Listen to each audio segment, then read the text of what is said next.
नमस्कार दोस्तों, हमारे चैनल में आपका स्वागत है। आज की क्लास में हम लोग पढ़ेंगे, जैसा कि हम लोग वर्णों का आभ्यंतर एवं बाह्य प्रयत्न पढ़ रहे थे, तो आज की क्लास में लोग पढ़ेंगे जो है बाह्य प्रयत्न के बारे में। क्योंकि हम लोगों ने पिछली क्लास में वर्णों के जो आभ्यंतर प्रयत्न होते हैं इसके बारे में चर्चा कर ली है, और आज की क्लास में लोग पढ़ेंगे बाह्य प्रयत्न के बारे में। तो जो भी लोग हमारे चैनल पे नए हैं और आप यूपी टेट या सुपर टेट की तैयारी कर रहे हैं, तो हमने जो है संस्कृत कक्षाएं प्रारंभ कर दी है। तो जो भी लोग हमारे चैनल के माध्यम से संस्कृत की कक्षाओं को देखना या पढ़ना चाहते हैं, तो हमारे चैनल को सब्सक्राइब कीजिए, क्योंकि हमारे द्वारा आपको जो है संपूर्ण सिलेबस आपका कंप्लीट कराया जाएगा। प्रैक्टिस सेशन भी आपको दिए जाएंगे और आपको मैराथन क्लासेस भी दी जाएंगी। तो जितना हमसे बन सकेगा हम पूरी कोशिश करेंगे कि आप जो है 30 में 30 नंबर ला सकें। तो ये आपकी मेहनत पर डिपेंड करता है कि आप पढ़ाई कितना करते हैं। बाकी हमारे द्वारा आपको आपकी कंप्लीट सिलेबस जो है दिए जा रहे हैं। तो हम लोग चर्चा कर रहे थे बाह्य और आभ्यंतर प्रयत्न की। तो देखिए, हमने चर्चा कर लिया है कि प्रयत्न दो प्रकार के होते हैं। ये सब चीज़ें हम लोगों ने पढ़ लिया है। आभ्यंतर प्रयत्न और बाह्य प्रयत्न, ये सब चीज़ हम लोग जो है पढ़ लिए थे। एक बार हम फिर से चर्चा थोड़ा सा कर ले रहे हैं। तो जो हमारा ये आभ्यंतर प्रयत्न होता है ये होता है 5 प्रकार का, जबकि जो बाह्य प्रयत्न है 11 प्रकार का होता है। 5 में आता है स्पृष्ट। जो भी लोग हमारी क्लास को पहली बार देख रहे हैं थोड़ा सा समझ सकते हैं कि जो है हमने जो यहाँ पे क्लासेस दी हैं वो आप हमारे यूट्यूब चैनल पर आप जा करके आप टीचिंग क्लास साधना में यूट्यूब चैनल पर डालेंगे तो आपको मिलेगा। तो आप जो है इस तरह से जो है हमारे चैनल के माध्यम से अपनी तैयारी कर सकते हैं। तो ये जो हमने आपको बताया कि आभ्यंतर प्रयत्न होता है, स्पृष्ट होता है, ईषद स्पृष्ट, विवृत, ईषद विवृत और समृत। स्पृष्ट में आपके आता है जो स्पर्श वर्ण होते हैं, स्पर्श व्यंजन, स्पर्श व्यंजन के वर्ण आते हैं इसमें, का से मा तक के 25 वर्ण। और ईषद स्पृष्ट में आपका आता है या, वा और रा, यानी कि जो अंतस्थ वर्ण होते हैं, अंतस्थ वर्ण। और इसमें आता है आपका जो है विवृत में जो है सभी स्वर आते हैं, सभी स्वर इसमें आते हैं। ईषद विवृत में आते हैं ऊष्म वर्ण, यानी कि स, ख, श और हा। और समृत में आता है ह्रस्व आ, सिर्फ ह्रस्व आ इसमें आता है। तो ये सब चर्चाएं हम लोगों ने पिछली क्लास में कर ली हैं। आज की क्लास में हम लोग पढ़ने वाले हैं बाह्य प्रयत्न के बारे में। बाह्य प्रयत्न की अगर हम बात करें तो बाह्य प्रयत्न जो होता है ये 11 प्रकार का होता है। जो बाह्य प्रयत्न होता है ये 11 प्रकार का होता है।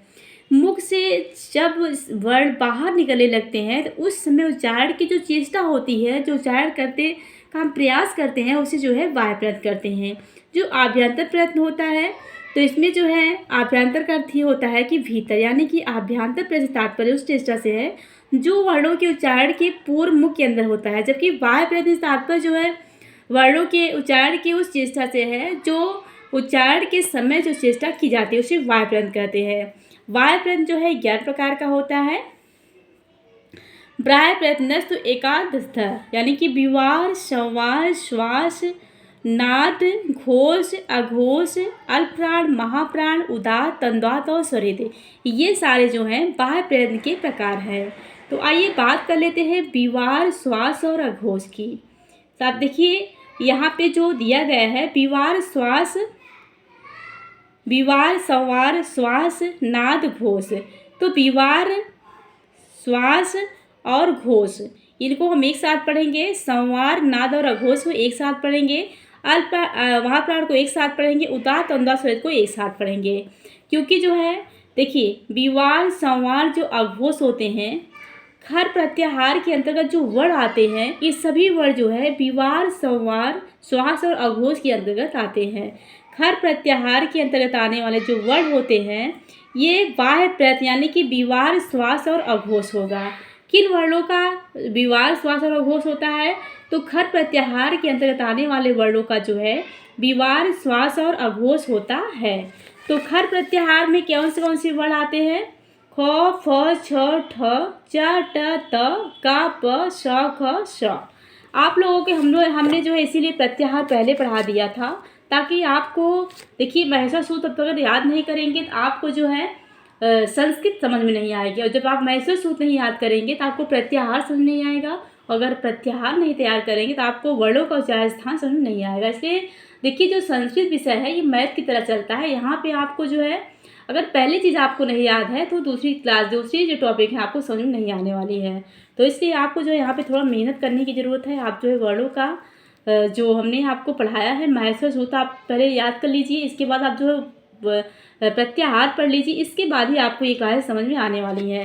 तो यहाँ पे हम आपकी चर्चा कर रहे थे विवार, श्वास और अघोष की। देखिए विवार, श्वास और अघोष, तो जो जैसे कि कहा गया है संस्कृत में कि खरो विवाराः श्वासा अघोषाश्च, यानी कि जो खर प्रत्याहार के अंतर्गत आने वाले वर्ण हैं वो सभी वर्ण जो हैं विवार, श्वास और अघोष जो है होते हैं। तो खर प्रत्याहार में जैसे कि आप लिखेंगे, कैसे आप प्रत्याहार बनाएंगे, अयुड़ ऋलिक एवं एऔच हैवरट लड़ यम ङड़ नम झभय घड़ धस जब गड़ दस खप छ ठ थ चट तव कपय सख सर हल। तो ये है माहेश्वर सूत्र।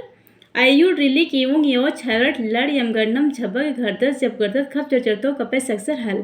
तो माहेश्वर सूत्रों के माध्यम से प्रत्याहार बनाए जाते हैं। जैसे कि आपको अगर अर प्रत्याहार बनाना है तो आप जो है आ ई उ लेंगे। तो अर प्रत्याहार के अंदर कौन कौन से वर्ण आएंगे, आई और उ आएंगे। जैसे कि हम लिखेंगे सबसे पहले अयुड़, तो आ ई उ ये तीन वर्ण जो है अर प्रत्याहार के अंदर आएंगे। ड़ा को नहीं लेना है क्योंकि जो अंतिम वर्ण होता है किसी भी माहेश्वर सूत्र का उसके जो है इस संज्ञा हो जाती है और तस्य लोप सूत्र उसका लोप हो जाता है, इसलिए इसकी गणना जो है प्रत्याहार में नहीं की जाती है। तो इसके बाद जैसे मान लीजिए हमने आपसे बोला कि अज प्रत्याहार बनाइए, तो अज प्रत्याहार में आप आ ई उ री ली ए औ लेंगे, चा नहीं लेंगे, ङ नहीं लेंगे, क नहीं लेंगे, ड़ नहीं लेंगे। तो अज प्रत्याहार में आपका आएगा आ ई उ री ली ए औ। तो इस प्रकार से जो है प्रत्याहार बनते हैं। जो भी लोग प्रत्याहार की क्लास नहीं देखे हैं हमारे चैनल पे जा कर के देख सकते हैं, तभी आपको ये क्लास समझ में आने वाली है। तो हम लोग पढ़ रहे थे खर प्रत्याहार। खर प्रत्याहार में आपका आएगा, यहाँ से आप सूत्र लेंगे खर प्रत्याहार में खप चट कपय और सक्सर। तो आप ख फ छ ठ थ च ट त क प श ख या नहीं लेंगे, वा नहीं लेंगे, रा नहीं लेंगे। इन तीनों वर्णों को छोड़ करके खपसर चटो कपय सक्सर हल के अंदर जो भी वर्ण आ रहे हैं सभी जो है खर प्रत्याहार के अंदर आएंगे। तो जो वर्ण खर प्रत्याहार के अंतर्गत आते हैं उन्हीं का विवार, श्वास और अघोष होता है। आपको ये चीज़ याद रखना है। परीक्षा में आपसे पूछ सकता है कि तीनों साथ में आपसे पूछ सकता है कि किन वर्णों को यहाँ पे विवार, श्वास, अघोष होता है, किन वर्णों का विवार, श्वास, अघोष होता है। जैसे आपसे ऑप्शन दे दिए ख और गा, तो खा का होता है, गा का नहीं होता है। तो ये चीज़ आपको याद रखना है, तभी आप जो है कई क्वेश्चन सही कर पाएंगे। तो हम लोगों ने यहाँ पे चर्चा किया कि विवार, श्वास और अघोष किन वर्णों को होता है। तो खर प्रत्याहार के अंतर्गत आने वाले वर्णों का विवार, श्वास और अघोष होता है। ख फ छ ठ त थ च ट त क प श ख श, इन वर्णों का विवार, श्वास और अघोष होता है। इसके बाद है संवार, नाद और घोष। तो संवार, नाद और घोष किन वर्णों का होता है। तो हस प्रत्याहार के अंतर्गत आने वाले वर्णों का जो भी व्यंजन वर्ण है इनका बाह्य प्रयत्न क्या होता है, संवार, नाद और घोष होगा। किन वर्णों का, हस संवारा नादा घोषास, हस संवारा नादा घोषास। आपको इसको याद रख लेना है, हस संवारा नादा घोषास, यानी कि हस प्रत्याहार के अंतर्गत जो वर्ण आते हैं उनका जो है उन्हीं का संवार, नाद और घोष होता है। तो हस प्रत्याहार अगर आपको बनाना है, कौन सा प्रत्याहार बनाना है आपको, हस प्रत्याहार।